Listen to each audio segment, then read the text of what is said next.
I'm here today at the Bayerischer Hotel in Munich at the Munich Security Conference, where it's been almost entirely about Ukraine. And three quick points about the situation in Ukraine and relations with Russia.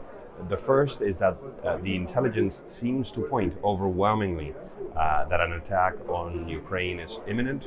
The US president said this yesterday from the US. But speakers here, from Kamala Harris to the British Prime Minister to others, give credence to the intel that the order for invasion has already been given.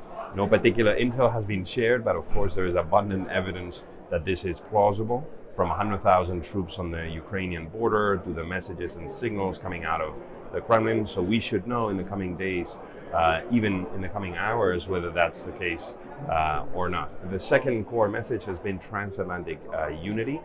In 2020, the last face-to-face version of this edition was held under the title Westlessness, this idea that the West was declining, that it did not exist, that we were living through a transatlantic rift.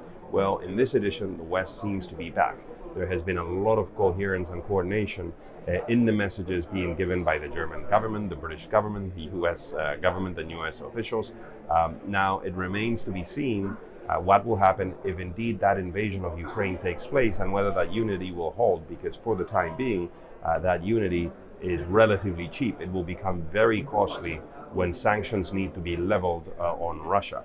And the cost of that will be asymmetric. Some countries, like Germany, for example, will suffer significantly when it comes to energy supply and exports to Russia. Their economic interlinkages are much more significant than other countries, including, for example, the US. The third key topic of discussion here has been China and China's take on the Ukrainian crisis. The Chinese foreign minister spoke yesterday here, saying that all of the countries in the world are sovereign, independent, and that their territorial integrity should be protected.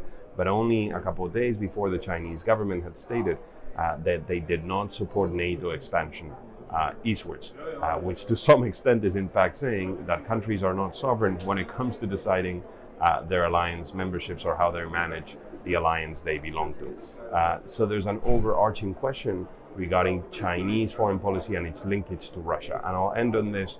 This all speaks to a much broader trend, which is the questioning of the international liberal architecture.